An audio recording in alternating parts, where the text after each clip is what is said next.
this is Sonali Rathi and again I welcome you all in my YouTube channel, that is Physics Friction of Mind. So this is the place where we deal with a concept, where we deal with the physics by relating it with our daily life situation. So friends, in our previous lecture we have discussed the mechanism of a ferromagnetic material by using the concept of domain theory, and we have concluded that the ferromagnetic material exhibits magnetism when we placed it in an external magnetic field. But in the absence of any external magnetic field, all the dipole moments were randomly oriented and hence the net magnetization of the material were zero. इसका clear meaning ये है कि ferromagnetic material magnetised होगा, but कब होगा? जब हम उसे एक्सटर्नल मैग्नेटिक फील्ड में रखेंगे. अगर एक्सटर्नल मैग्नेटिक फील्ड में नहीं रखा तो मटेरियल एज इट इज अपने डीमैग्नेटाइज्ड स्टेट में ही रहेगा. So it is very well clear that the ferromagnetic material possess magnetism. It becomes strongly magnetized only if we placed it in an external magnetic field. So here in our next point we deal with the behavior of ferromagnetic material when we placed it in external magnetic field, but practically, because theoretical discussion हम already domain theory में कर चुके हैं. अब हमने अगर ferromagnetic material external magnetic field में रखा, so material क्या होगा? मैग्नेटाइज्ड होगा, और एक्सटर्नल मैग्नेटिक फील्ड की जो स्ट्रेंथ है, जो इंटेंसिटी है, वो अगर हमने वैरी की, कम की या ज्यादा की, तो उस चीज का फेरोमैग्नेटिक मटेरियल के मैग्नेटाइजेशन पे, उसके मैग्नेटिक फील्ड पे क्या इफेक्ट होगा, ये डिस्कस करना है हमें by using the concept of hysteresis. By using the concept of hysteresis. So that is our next aim, where we have to deal with the behavior of ferromagnetic material in the presence of magnetic field, but practically and graphically by using the hysteresis. So सबसे पहले क्या करना होगा? हमें ferromagnetic material लेना होगा, और वो ferromagnetic material हमें कहाँ रखना होगा? एक्सटर्नल मैग्नेटिक फील्ड में. अब एक्सटर्नल मैग्नेटिक फील्ड प्रोवाइड करने के अलग अलग वेज है. सो हम यहाँ पे एक्सटर्नल मैग्नेटिक फील्ड प्रोवाइड करने के लिए जो यूज करेंगे, that is solenoid. So will use a solenoid to create, to provide the external magnetic field. और उस एक्सटर्नल मैग्नेटिक फील्ड में हम क्या रखेंगे? Ferromagnetic material. और फील्ड बाद में हम क्या करेंगे? एक्सटर्नल मैग्नेटिक फील्ड वैरी करेंगे, और उस वैरिंग एक्सटर्नल मैग्नेटिक फील्ड का फेरोमैग्नेटिक मटेरियल के मैग्नेटाइजेशन पे क्या इफेक्ट होता है वो हम स्टडी करेंगे. So suppose we have taken one solenoid like this. This is your ferromagnetic material.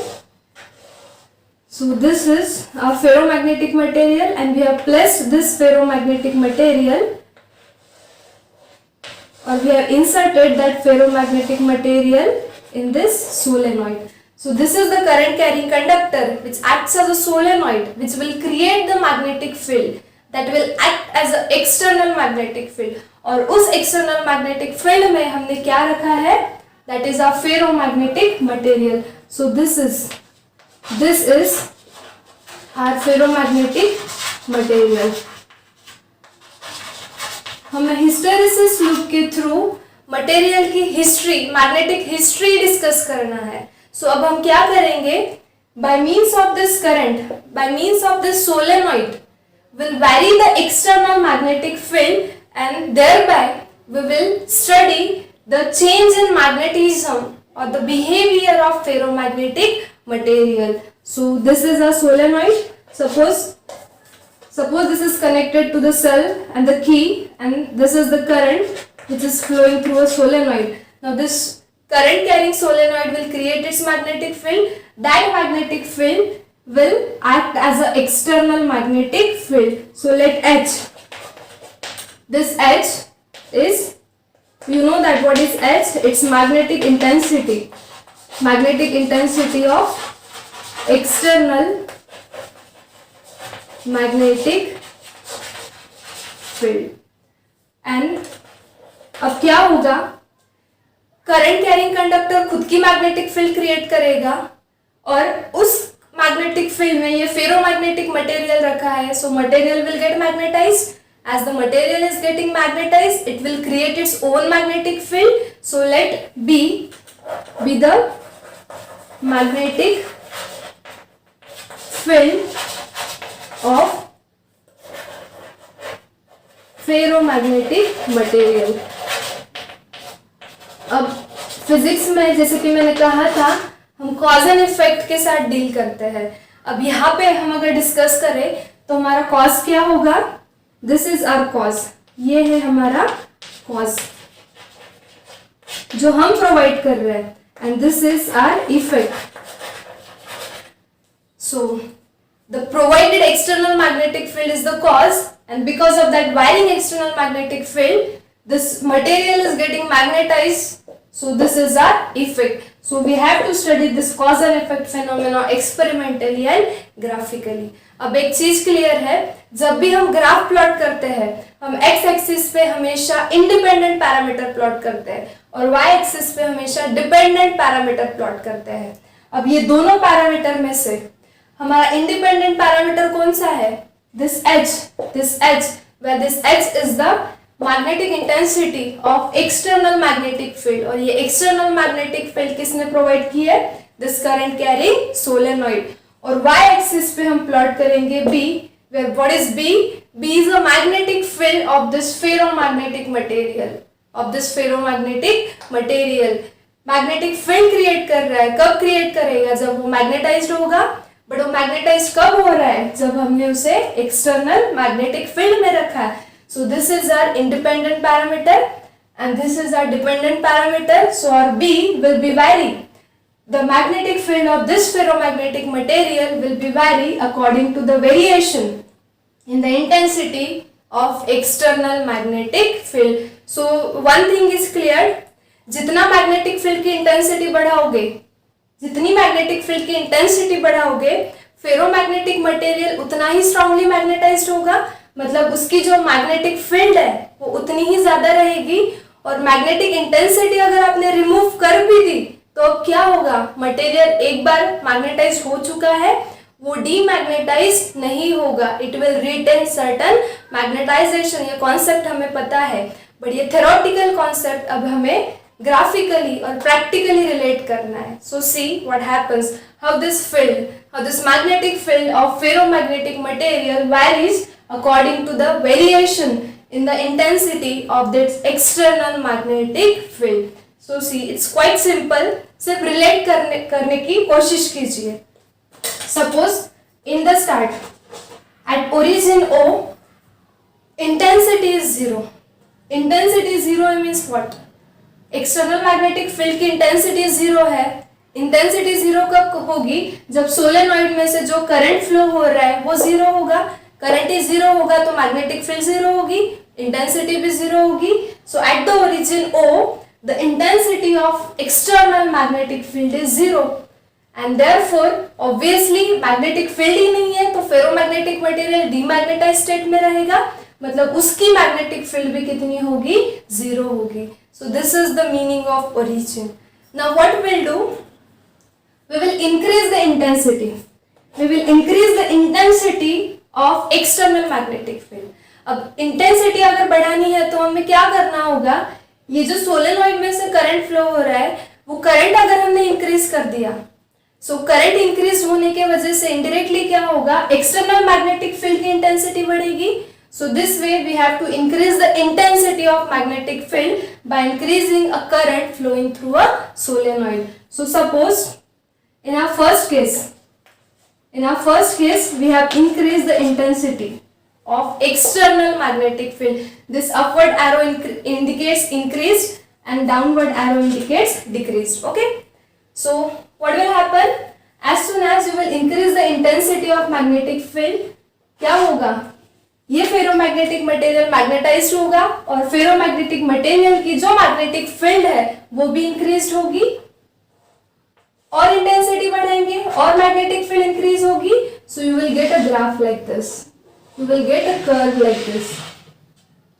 Now कोई भी ग्राफ में, ये सिंपल कॉन्सेप्ट है, कोई भी ग्राफ में अगर आपको स्ट्रेट लाइन मिल रही है So what does it indicates? This indicates a linear variation between two parameters. But कोई भी ग्राफ में अगर आपको कर्व लाइन मिल रही है, so what does this curve line indicates? There is a non linear variation between two parameters. So here you got a curve line. What does this curve line indicates?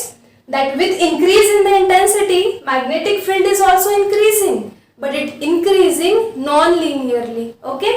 Again you increase the magnetic field और intensity बढ़ाते जाओ.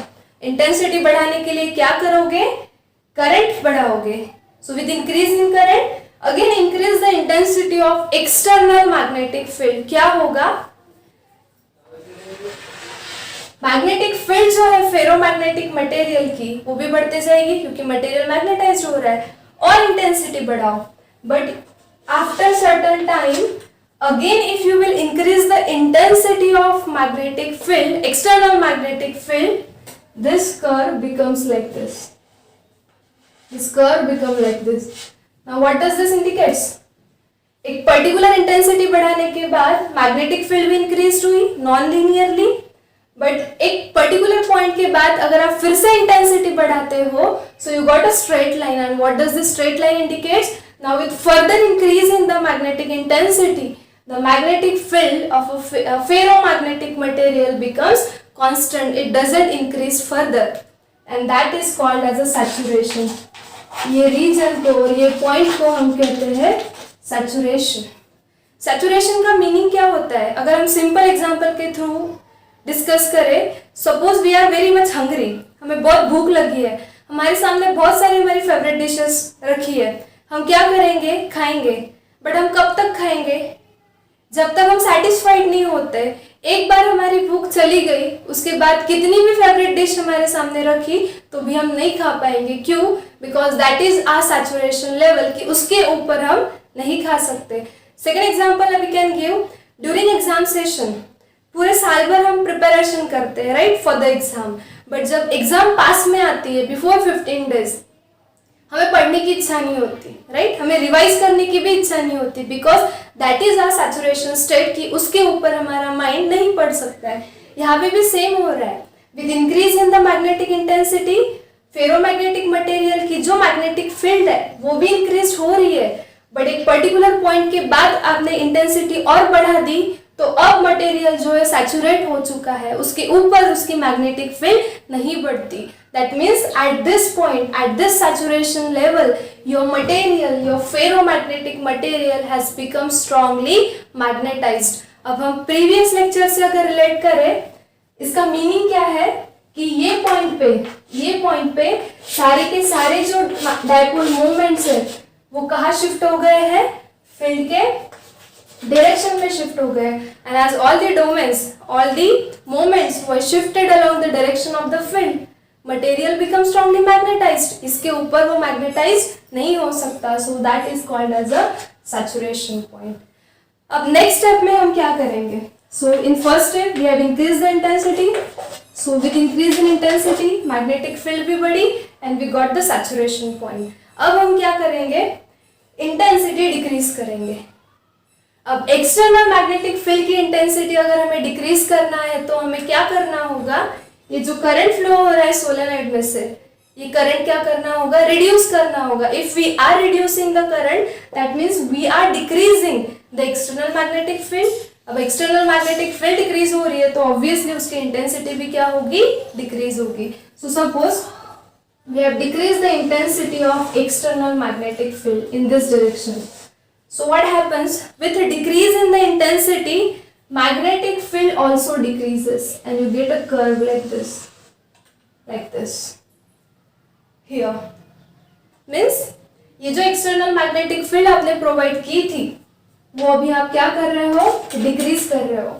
Decrease करने के बाद magnetic field भी decrease हो रही है, but you see here this point is along y axis, right? So intensity decrease करते करते आपने इंटेंसिटी कितनी कर दी? जीरो कर दी है.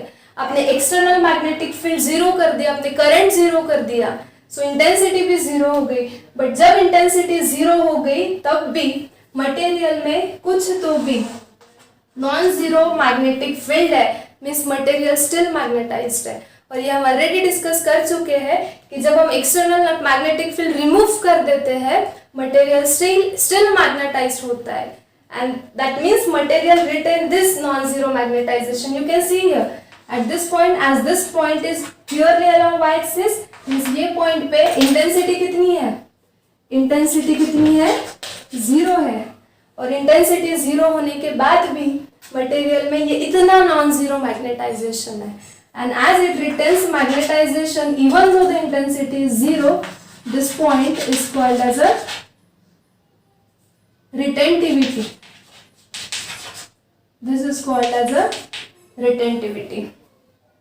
So यहाँ पे अब कॉन्सेप्चुअली क्या हो रहा है, जैसे ही आपने एक्सटर्नल मैग्नेटिक फील्ड डिक्रीज की, सारे के सारे जो डोमेन्स है जो फील्ड की डायरेक्शन में अलाइन हुए थे उसमें के अगर इतने डोमेन इनिशियली फील्ड की डायरेक्शन में अलाइन हुए थे सैचुरेशन लेवल पे, तो अब जब आप फील्ड इंटेंसिटी डिक्रीज कर रहे हो तो क्या होगा, इतने में से कुछ इतने डाइपोल मोमेंट्स फिर से रैंडमली ओरिएंट होना स्टार्ट होता है करके जो मैग्नेटिक फील्ड है वो क्या होती है, डिक्रीज्ड होती है, बट जीरो नहीं होती. जीरो क्यों नहीं होती, बिकॉज इंटेंसिटी डिक्रीज करके जीरो भी हो गई, स्टिल इतने में से 5 में से स्टिल 2 जो डाइपोल मोमेंट्स है वो अभी भी कहाँ है, फील्ड के डायरेक्शन में है, वो फील्ड को सपोर्ट कर रहे हैं.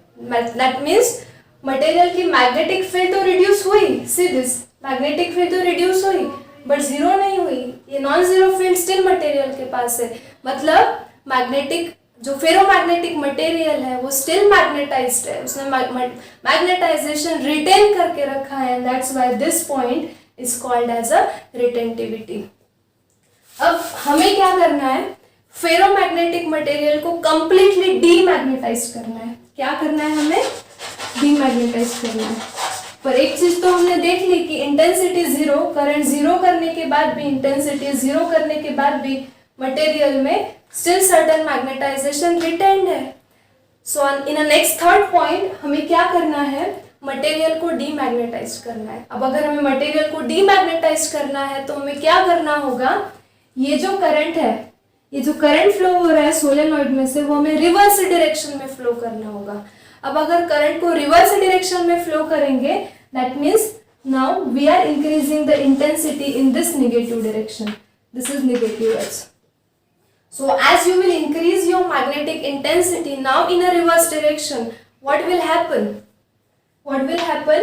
जो 2 बचे हुए डाइपोल मोमेंट्स फील्ड की डायरेक्शन में थे, अब वो भी रैंडमली ओरिएंट होना स्टार्ट करते हैं, और रैंडम ओरिएंटेशन की वजह से जो ये non zero magnetic field ferromagnetic material को थी, अब वो भी डिक्रीज होके कितनी हो जाती है, जीरो हो जाती है. So we get this point. So ये पॉइंट क्या इंडिकेट करता है, ये पॉइंट प्योरली एक्स एक्सिस पे है. मतलब अभी आपने रिवर्स डायरेक्शन में करंट इंक्रीज किया है, मतलब रिवर्स डायरेक्शन में, ये डायरेक्शन में इंटेंसिटी बढ़ाई है. So you have certain non zero value of magnetic intensity, but along with that intensity, now see your magnetic field is zero, your B is zero because this point is purely along x-axis. So x-axis पे अगर ये point हमें मिला है, that means y parameter कितना हो जाएगा, zero हो जाएगा.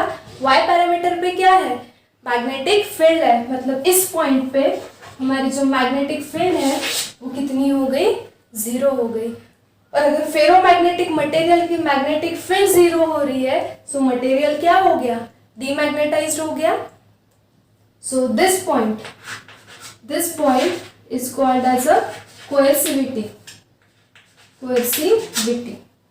सो यहाँ पे हम क्या कर रहे हैं, मैग्नेटिक फील्ड को रिवर्स डायरेक्शन में, मैग्नेटिक इंटेंसिटी को रिवर्स डायरेक्शन में इंक्रीज कर रहे हैं. Suppose you again increase the magnetic intensity in reverse direction. अब क्या होगा, ये जो डाइपोल मोमेंट्स रैंडमली ओरिएंटेड थे, अब वो फिर से सेम डायरेक्शन में अलाइन अप होंगे, like this. All dipole moments will align in one particular direction, but provided magnetic field की डायरेक्शन ये थी, और see the alignment of dipole moment, this is exactly in opposite direction, right. So material magnetize तो होगा, but material कैसा magnetize होगा, reverse direction में magnetize होगा, ऑपोजिट डायरेक्शन में मैग्नेटाइज होगा। सो अभी हम क्या करेंगे, फिर से इंटेंसिटी को हम नेगेटिव डायरेक्शन में इंक्रीज कर रहे हैं। डायपोल मूवमेंट्स ने खुद को अलाइन अप किया बट ऑपोजिट डायरेक्शन में अलाइन अप किया करके मटेरियल मैग्नेटाइज तो है बट मटेरियल रिवर्स डायरेक्शन में मैग्नेटाइज्ड है, and that's why with increase in the intensity the magnetic field will also go on increasing like this. Again you increase the intensity in reverse direction, field will increase but at one particular point you will get this curve. Now what does this represents कि आप magnetic intensity को reverse direction में increase कर रहे हो, magnetic field भी increase हो रही है मटेरियल के रिवर्स डायरेक्शन में, बट ये पॉइंट पे स्ट्रेट लाइन मिली है. ये स्ट्रेट लाइन क्या इंडिकेट करती है? Now further increase in a magnetic intensity in reverse direction, the material has reached its saturation value. कि अब आप इंटेंसिटी को रिवर्स डायरेक्शन में कितना भी बढ़ाओ, मैग्नेटिक फील्ड जो है वो नहीं बढ़ेगी. It reaches it's saturation value, this is limit कि इसके ऊपर वो नहीं बढ़ सकती है. So now what will do, अब हम मैग्नेटिक इंटेंसिटी जो है वो फिर से रिड्यूस करेंगे रिवर्स डायरेक्शन में. हमने पहले इंटेंसिटी रिवर्स डायरेक्शन में इंक्रीज की थी, अब हम मैग्नेटिक इंटेंसिटी रिवर्स डायरेक्शन में क्या करेंगे, डिक्रीज करेंगे. Means will go like this. So you will observe now with reducing the intensity of external magnetic field, what happens, this magnetic field acquired by, this is b axis, negative b axis, this magnetic field acquired by ferromagnetic material again decreases. इसका मतलब क्या है, ये point पे सारे moments एक direction में align हुए थे, रिवर्स डायरेक्शन में करके मटेरियल मैग्नेटाइज हुआ था रिवर्स डायरेक्शन में, बट जैसे ही आपने इंटेंसिटी रिवर्स डायरेक्शन में अब रिड्यूस की, what happens, out of this dipole moments some dipole moments now orients randomly, but still there are two dipole moments which are aligned opposite to the direction of the field, and that's why still at this point see, this is y axis, so at this point your intensity is purely zero, but still as the intensity is zero, material is retaining this non-zero value of magnetic field, and this point is called as a retentivity. This point is called as a retentivity. यहाँ पे भी intensity zero होने के बाद भी material को ये non zero magnetic field है, ये नॉन जीरो मैग्नेटिक फील्ड है. ये क्या इंडिकेट करता है कि फील्ड इंटेंसिटी तो हमने जीरो कर दी, फिर से जो इधर इंक्रीज की थी रिड्यूस करके फिर से जीरो कर दी, बट जो रिवर्स मैग्नेटाइजेशन मटेरियल में था वो स्टिल मैग्नेटाइजेशन मटेरियल ने कुछ हद तक रिटेन करके रखा है. So this point is again retentivity in negative sense. Now what will do, हम ऐसे गए थे, अभी रिड्यूस करके हम फिर से यहाँ पे आए जीरो पे. अब हम क्या करेंगे, फिर से इंटेंसिटी को पॉजिटिव डायरेक्शन में इंक्रीज करेंगे, मतलब हम फिर से करंट को पॉजिटिव सेंस में इंक्रीज करेंगे. So obviously again magnetic field increase होगी and you will get a curve like this. फिर से हम इंटेंसिटी पॉजिटिव सेंस में बढ़ाएंगे, फिर से मटेरियल मैग्नेटाइज्ड होगा और उसकी मैग्नेटिक फील्ड फिर से बढ़ते जाएंगी and will get one this particular loop, and this entire loop, this loop is called as a hysteresis loop, and this one particular cycle is called as a hysteresis cycle. So this is how your ferromagnetic material behaves with a variation in external magnetic field. Material कैसे magnetised हुआ, कैसे डीमैग्नेटाइज्ड हुआ, ये complete cycle में, complete hysteresis loop में यहाँ explain किया है. सो अब हम अगर अभी मटेरियल की मैग्नेटाइज और डीमैग्नेटाइज स्टेट अगर डिस्कस करें तो देखो, यहाँ से हमने स्टार्ट किया था, एक शॉर्ट रिवाइज करेंगे फिर से. यहाँ से हमने स्टार्ट किया था, जैसे हमने इंटेंसिटी बढ़ाई पॉजिटिव सेंस में मटेरियल मैग्नेटाइज हुआ, फिर से हमने इंटेंसिटी बढ़ाई, मटेरियल सैचुरेशन लेवल पे पहुंचा जिसके ऊपर उसकी मैग्नेटिक फील्ड नहीं बढ़ सकती. फिर यहाँ तक पहुंचने के बाद फिर से हम अपोजिट गए, हमने मटेरियल की इंटेंसिटी कम की. जैसे ही हमने मटेरियल की इंटेंसिटी कम की, मैग्नेटिक फील्ड भी कम हुई और ये यहाँ पे पहुंचा. यहाँ पहुंचने के बाद स्टिल मटेरियल को certain non zero magnetic field है जहाँ पे इंटेंसिटी कितनी है, जीरो है, और यहाँ पे जीरो इंटेंसिटी होने के बाद भी मटेरियल ने certain non zero magnetic field और मैग्नेटाइजेशन रिटेन किया है, that's why this point is called as a retentivity. फिर हमने इंटेंसिटी निगेटिव सेंस में बढ़ाई। जैसे ही हमने इंटेंसिटी निगेटिव सेंस में बढ़ाई, मैग्नेटिक फील्ड रिड्यूस होके कितनी हो गई, जीरो हो गई। मतलब नॉन जीरो इंटेंसिटी के लिए हमारी जो मैग्नेटिक फील्ड है ये पॉइंट पे कितनी है, जीरो। और फेरोमैग्नेटिक मटेरियल की अगर मैग्नेटिक फील्ड जीरो है मतलब मटेरियल क्या हो गया, डीमैग्नेटाइज्ड हो गया। फिर से हमने रिवर्स डायरेक्शन में इंटेंसिटी बढ़ाई, तो क्या हुआ, सारे के सारे डायपोल मोमेंट्स ऑफ फील्ड के ऑपोजिट डायरेक्शन में अलाइन हुए, मटेरियल मैग्नेटाइज्ड हुआ रिवर्स सेंस में, सो मटेरियल की मैग्नेटिक फील्ड बढ़ती गई। और हमने इंटेंसिटी बढ़ाई, मटेरियल सैचुरेशन लेवल पे जा पहुंचा जिसके ऊपर उसकी मैग्नेटिक फील्ड नहीं बढ़ सकती। फिर हमने फिर से इंटेंसिटी ये रिवर्स डायरेक्शन में रिड्यूस्ड की, मटेरियल की मैग्नेटिक फील्ड फिर से रिड्यूस्ड हुई। ये पॉइंट पे फिर से जहाँ पे इंटेंसिटी जीरो है मटेरियल ने still certain non zero magnetic field retain करके रखी है, so again this point is called as a retentivity. और यहाँ पहुंचने के बाद फिर से हमने इंटेंसिटी बढ़ाई, फिर से मैग्नेटिक फील्ड बढ़ी, and we got this one particular loop which is called as a hysteresis loop. अब hysteresis ये वर्ड का वर्ड वाइज मीनिंग है to lag behind something. To lag behind something means what, यहाँ पे कौन किसको lag कर रहा है, बॉस कौन है, ये है बॉस। ये एक्सटर्नल मैग्नेटिक फील्ड के प्रेजेंस में ही तो मटेरियल मैग्नेटाइज और डीमैग्नेटाइज हो रहा है। अगर एक्सटर्नल मैग्नेटिक फील्ड का एग्जिस्टेंस ही नहीं होगा तो फेरोमैग्नेटिक मटेरियल का भी एग्जिस्टेंस नहीं होगा, वो तो नॉर्मल मटेरियल की तरह एक्ट होगा, right. So this is the boss. So ये वेरी हो रहा है और इसके अकॉर्डिंग अपना जो मटेरियल है, अपना जो फेरोमैग्नेटिक मटेरियल है, ये ऑल्टरनेटिवली मैग्नेटाइज डीमैग्नेटाइज हो रहा है according to the variation in the intensity, right. So this is the boss and this is the employ. इसके वजह से ये वेरी हो रहा है, means who is lagging, this B is lagging. B is lagging over this H, and this is the meaning of the word hysteresis. So I hope now you got it is clear why this point is called as a hysteresis, because here the magnetic field of this ferromagnetic material is totally dependent on what, externally provided magnetic field.